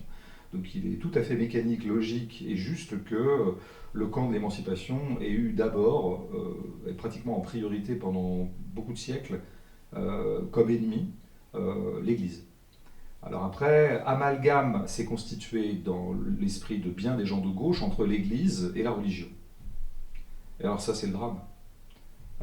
Et donc effectivement, il y a des gens qui ont eu tellement maille à partir avec l'Église, envisagée comme institution coercitive, puisqu'elle a été, puisqu'elle est un peu moins maintenant, bien malgré elle, d'une certaine manière, l'Église catholique. Ce qu'elle a été vraiment, pour les femmes par exemple. Et donc ils ont gardé cet amalgame entre Église et foi, quoi. Église et le message chrétien, le christianisme en tant que tel, quoi, la geste du Christ. Et donc il est compliqué il y en a certains qui, quand ils voient la scène démoniale, on conçoit encore une sorte de répulsion. Parce que ça leur évoque trop de choses, ça connote l'institution ecclésiale. Ça peut connoter aussi autre chose, et là ça devient plus subtil, ça peut connoter évidemment une aliénation.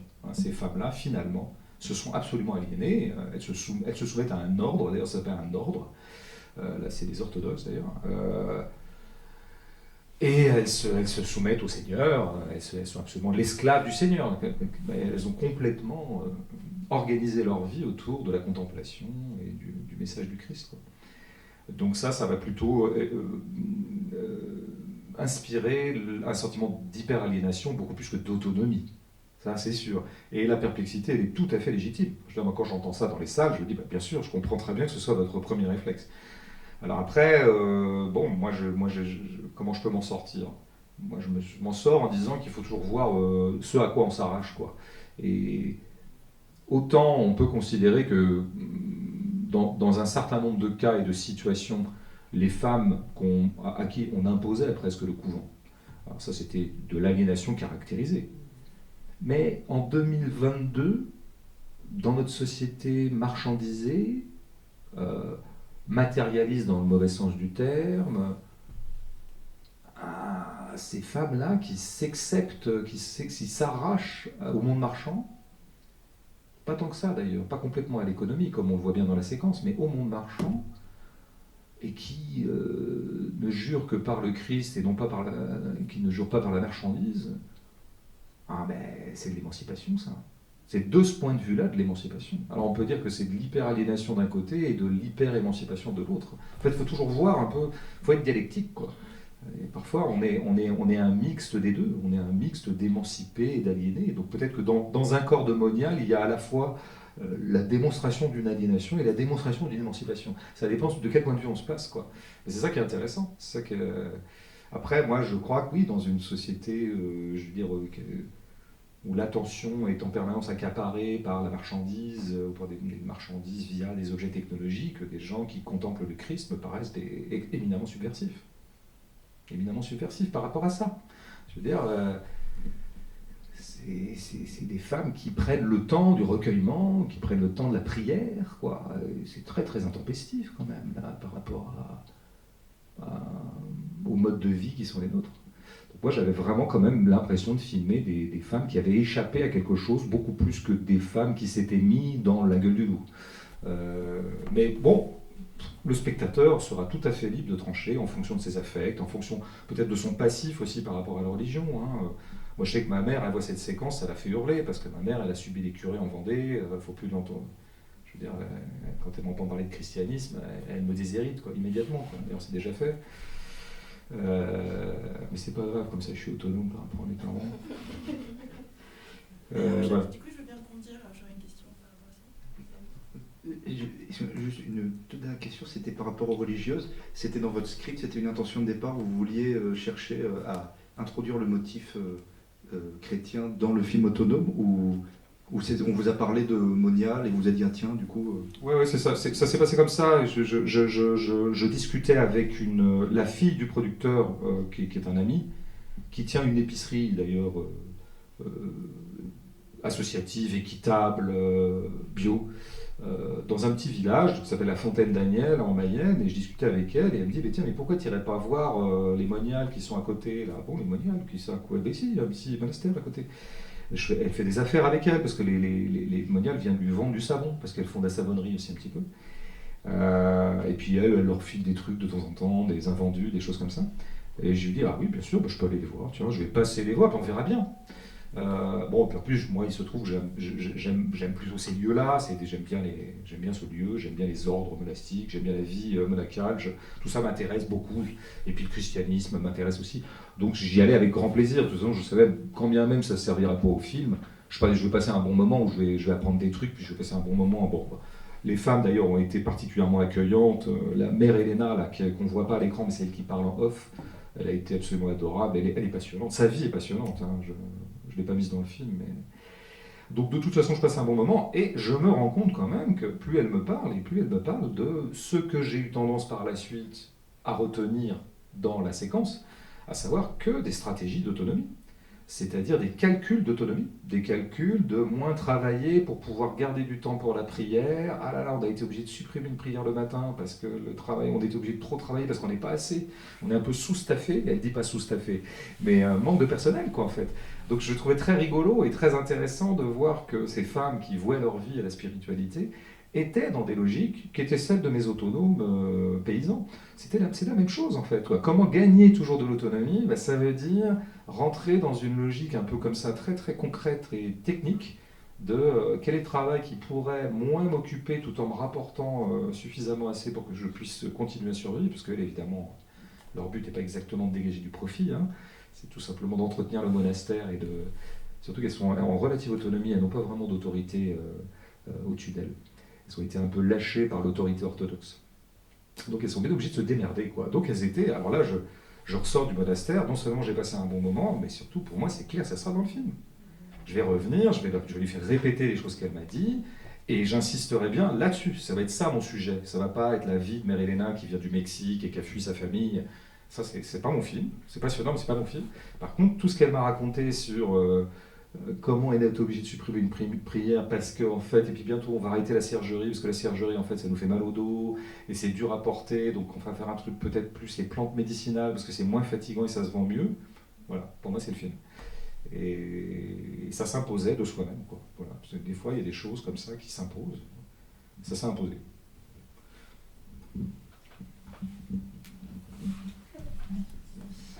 Oui, du coup, comme vous étiez un peu aussi sur le côté personnel,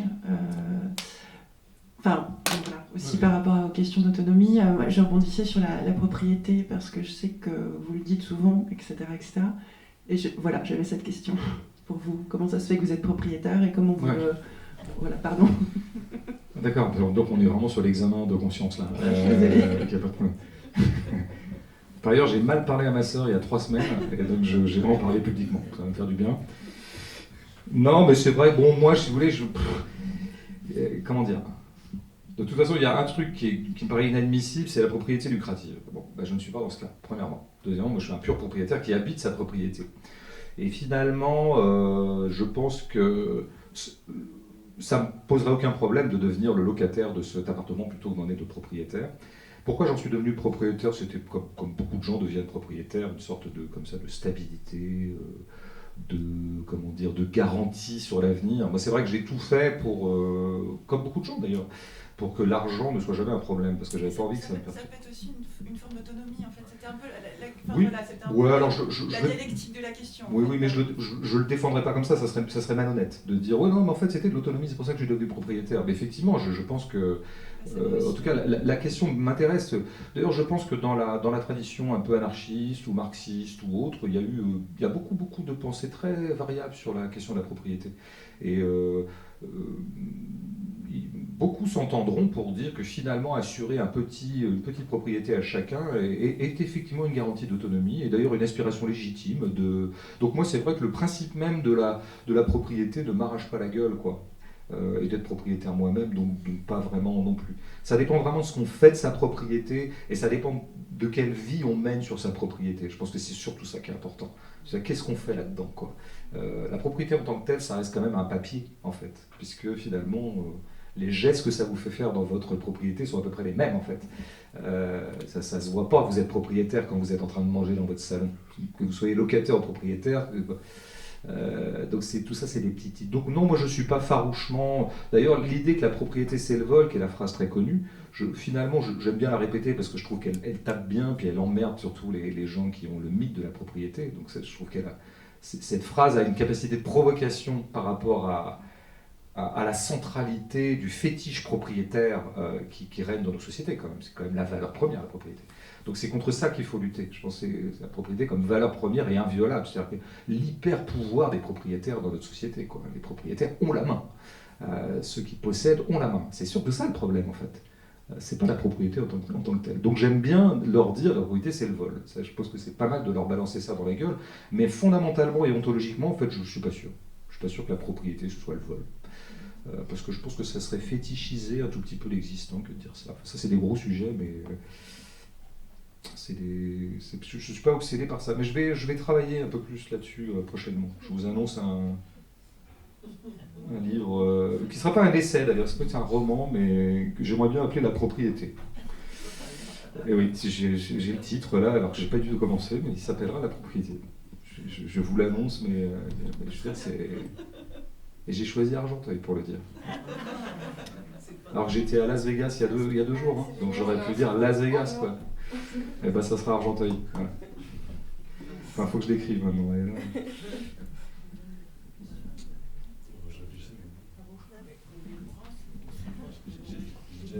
Bonsoir. Savoir, les personnes que vous avez suivies dans le film étaient au courant en fait, de la trame fictionnelle que vous avez, l'histoire de l'acteur, parce que ça a été évoqué, mais à un moment donné, moi personnellement, je me suis dit, mais qu'est-ce qui est vrai, qu'est-ce qui est faux, notamment la scène de fin avec les chamans. Je ne sais pas si c'était dans la salle, mais ça rigolait. Et les gens même sont partis. Je ne sais pas si comment ils ont vu le film, s'ils se sont dit, mais c'est une parodie ce truc. Sur la fin, moi j'étais troublé en fait. Sur la véracité de l'ensemble en fait. Oui, c'est ce que je disais tout à l'heure. Donc c'est bien d'avoir pu discuter de ça parce que finalement mes questions vous avez en partie répondu. Mais si j'étais parti sans avoir eu la discussion, je me suis dit mais c'est quoi ce film, honnêtement.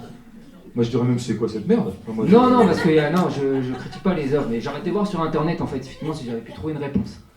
Et ça se trouve, c'est certainement expliqué qu'il y a un vrai acteur et tout ça. Non, mais de toute façon, moi, c'est pour ça que quand j'ai parlé avant le film, je vous ai rien dit, parce que j'aime bien que le spectateur vive tout ça. Et votre trouble, c'est votre trouble, c'est très bien si vous êtes troublé. Moi, je trouve ça... Je vais pas, moi, faire semblant d'être surpris parce qu'on est troublé par la dernière séquence. Je sais très bien que cette séquence, elle est étrange, elle est faite comme telle. Je l'ai fait durer sciemment, elle clôt le film. Donc franchement, j'ai pas eu envie de planquer cette séquence-là. Et je sais bien qu'on y fait des choses étranges et que, étant passé par la fiction, on peut peut-être supposer que tout ça est pipeau. Enfin, moi, ça me va, tout ça. Après, il se trouve que c'est vraiment un rituel qui existe, ça s'appelle l'huile de sudation, qui est un rituel plutôt d'aspiration chamanique, qui se fait beaucoup. Il y a beaucoup de gens qui font ça le week-end. Là, je dirais que lui, Bernard, il fait ça de façon assez profonde. Il est vraiment très, très habité par le chamanisme. Et les garçons qui font ça avec lui ce jour-là étaient, c'est pas des huttes de sudation de gens qui font ça comme ils feraient une espèce de petite séance de méditation ou de gymnastique le samedi pour se détendre. Ils y croient, enfin ils sont vraiment très impliqués, quoi. Moi j'ai mis ça parce que je trouvais ça beau déjà. Je trouve ça beau. J'ai adoré filmer ça. Ça a été le plus grand moment de tournage. Ça a duré une journée. Le soir, pour moi, c'était le moment absolu de tournage documentaire. Ils étaient là, ils ne s'occupaient pas de nous, ils faisaient leur truc, c'est tout un rituel qui dure 12 heures. On filmait ce qu'on voulait, quand on voulait, par l'angle qu'on voulait, tranquillement, aussi tranquillement qu'eux. On était très très imprégnés de leur paix. Donc on a filmé calmement, c'était très beau. Et après, on a trouvé ça beau au montage, et puis après, comme d'habitude, moi je trouve ça très intéressant que des gens en 2022 fassent ça, quoi. Voilà. Je trouve que là, il y a une niche, il y a une trouée dans l'uniformisation générale des comportements, des modes de vie, des modes de pensée.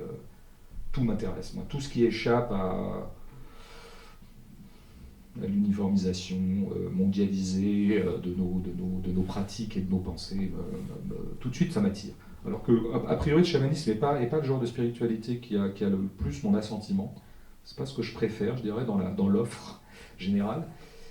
Je suis pas fasciné du tout par ça. Je me suis pas beaucoup documenté sur la question, ça m'intéresse pas beaucoup en fait. Mais les gestes que ça fait faire, je trouve ça vraiment très beau. Et j'adore que ces gens-là fassent ça. En plus, c'est des jeunes hommes, j'aime bien l'idée, enfin jeunes hommes ou jeunes, en l'occurrence, il n'y avait que des mecs, mais parfois il y a des femmes. Mais j'aime bien que ce soit jeune, quoi. Que ce soit pas des gens de 22 ans qui sont nés, qui sont des digital natives, ils font ça, c'est super, quoi. Super, putain, les mecs, ils sont pas sur Facebook. Victoire, puis je sais pas, quoi, ils le font avec une grande sincérité, puis à un moment comme ça, ils deviennent dépendants, ils se donnent modestement et humblement aux éléments. Ils se mettent dans un état, parce que c'est chaud, c'est 100 degrés, au pic. Et c'est très beau comme ça de se rendre totalement, de s'offrir aux éléments. C'est très très humble, quoi, par rapport à une logique générale de la planète qui voit quand même l'espèce humaine être toujours en position de domination par rapport aux éléments. Les récupérer, les rentabiliser, là, eux, à un moment, c'est quand même la vapeur qui va décider, quoi, qui va décider de... Et il y en a un qui tient pas, il sort. Donc tout Je trouve ça... Alors après, c'est vrai que je dois bien vous avouer qu'il y a des gens qui font partie du film, c'est pour revenir au début de ce que vous disiez, qui n'ont pas beaucoup aimé se retrouver cohabitant avec tout ça dans le film. Donc il y a pas mal de... Il y a quelques personnages du film, enfin des gens qu'on voit apparaître, qui n'ont pas... Quand j'ai projeté la première fois le film pour eux à Mayenne, donc c'était juste pour les participants, il y en a qui faisaient la gueule. Mais ils ont pu se sentir décrédibilisés, non? Voilà, ils disaient ça. Enfin, c'est une question que je me suis posée, moi. Tout à fait. Ouais. D'accord, ok. Ils se sentaient, ils disaient, c'est comme si on les avait mis à côté de clowns, et donc du coup la clownerie rejaillissait sur eux, et comme eux ils sont en demande de crédibilité, ça fait partie aussi de leur projet d'être crédibles. Ça fait partie de la viabilité, donc ils n'étaient pas contents, quoi. Donc moi, je n'ai pas su quoi leur répondre, j'étais un peu désolé, mais je pouvais pas non plus renier mon film, quoi. Mais ça veut dire qu'ils n'avaient pas été informés au préalable? Non, mais de toute façon, moi je disais rien, j'avais pas à leur dire... cette projection était faite pour eux, là vous allez voir ce qu'est le film. Moi ce que je leur disais, c'est ce que j'allais faire avec eux, dans leur séquence à eux. Avec vous, je ferai ça, il y aura le repas, machin. En revanche, l'ensemble, d'abord je ne le savais pas moi-même. Au moment où je tourne, moi je ne sais pas à quoi va ressembler le film. Donc c'est après que je sais. Après, s'ils ont trouvé si indigne d'être en contiguïté avec un rituel chamanique, je les comprends, hein, mais c'était pas une bonne raison pour moi pour que je retire la séquence, quoi. Ouais. Justement, par rapport à la crédibilité, il y a une scène qui m'a bien fait rire d'ailleurs, c'est où les sourciers, ils essaient de trouver, par rapport aux photos. Ouais. Et du coup, vous avez mis cette scène du exprès pour c'était de décrédibiliser ou bien c'était vraiment de... Non, ouais. Parce que c'était vraiment marrant. Ben, c'est compliqué cette scène. Je dois dire que si j'avais à remonter le film, sans doute que ça serait la seule scène sur laquelle j'hésiterais à la maintenir. Parce qu'effectivement, elle pose problème cette scène, parce que de fait, un spectateur pourrait légitimement me dire, d'une certaine manière, ça disqualifie, ne serait-ce que la première séquence avec eux, parce qu'on les a vus au préalable chercher une source.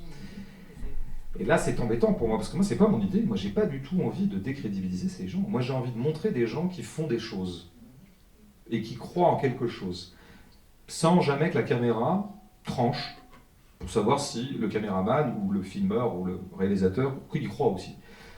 Filmer des gens croient à quelque chose, quoi. C'est beau de filmer des gens qui croient à quelque chose. Et donc, je veux surtout pas que les spectateurs pensent une seule seconde que moi, je suis là derrière la caméra et regarde-moi ces guignols. Or, c'est vrai que cette scène, je peux pas me planquer. Cette scène, elle est à la limite pour ça, puisque de fait, ils font un petit truc avec les photos, ils se plantent et... Il dit surtout, oui, mais il faut recharger le fluide. J'ai plus de fluide, il dit j'ai plus de fluide. Ouais, j'ai plus de fluide. Oui, non, mais de fait, alors, une des raisons pour lesquelles on garde la séquence, on hésite beaucoup avec la monteuse, voilà, on se pose la question telle que je viens de la formuler. Là, on en parle 2, 3, 4 heures, en mangeant, en buvant. Et on ne sait pas, on ne tranche pas. Et qu'est-ce qui va trancher au bout du compte? C'est qu'on adore la scène. Voilà. C'est-à-dire qu'on aime beaucoup cette scène. On l'aime d'abord visuellement, parce que j'adore ces deux vieux. J'adore leur gueule. En plus, ils sont vraiment adorables. La scène est belle, par ailleurs. Enfin, je vois, il y a un truc de lumière qui est vraiment pas fait exprès. Mais il y avait une espèce de lumière de fin de journée pénétrante, là. C'est toujours bien, les lumières de fin de journée, parce que c'est rasant. Et ça fait des beaux éclairages. Donc tout est bien dans cette scène. J'aime bien le cadre. Et par ailleurs, ça nous fait marrer, quoi. On est mort de rire, donc on se dit, on va pas se priver. Mais quand même, le débat reste ouvert. Et quand on fait des trucs et qu'on publie des livres ou qu'on sort des films, ça ne veut pas dire qu'on adhère totalement et sans aucun doute à tout ce qu'on a produit. Moi, je suis très en question par rapport à ça. On a tranché dans ce sens-là, peut-être qu'un autre jour on aurait tranché dans l'autre sens, mais là le rire l'a emporté, le rire a la beauté, sur les écueils que pouvait produire le fait de maintenir cette scène, quoi. Mais c'est souvent comme ça les débats qu'on a dans le documentaire, surtout que le documentaire implique des vrais gens, et donc il faut faire gaffe, quoi. Moi j'ai pas envie d'emmerder les gens, j'ai pas envie, ça m'a rendu un petit peu malheureux que les mecs soient un tout petit peu fâchés. Contre ça m'emmerdait. Moi j'aurais adoré qu'ils aiment le film, quoi, et qu'ils se trouvent beaux dedans et qu'ils trouvent que je les ai respectés et tout ça. Donc j'étais triste. Donc c'est un matériau compliqué, le matériau documentaire, mais c'est ça qui le rend beau aussi, quoi. Il y avait une source à 6 mètres, ça va ou pas? Ah non, les sourciers, ça c'est du sûr. Hein. Au début, effectivement, ils ont creusé en dessous pour voir. Ah bah non, celle-là ils l'ont pas vérifié, mais en fait il faut savoir, dans tous les villages il y a des sourciers, et eux par exemple 2 semaines avant ils avaient été convoqués par l'équipe municipale pour aller repérer les sources sur un lieu qui allait devenir un terrain de foot, parce que les mecs voulaient savoir où ils allaient mettre les douches, les sanitaires. Et non mais je veux dire, vraiment, donc les équipes municipales ils appellent Michel Marquet et je sais plus comment s'appelle l'autre, Claude. Non mais ça, les sourciers c'est vieux quand même. Alors après le coup des pierres, le coup de 6 mètres, ça peut-être il y a... C'est ça qui m'a perturbé. Mais c'est pas des escrocs les mecs. Hein. Non, mais... De deux choses l'une. De fait, de toute façon, ils sont absolument convaincus eux-mêmes de ce qu'ils font. C'est ça. C'est à ce titre-là que c'est pas des escrocs.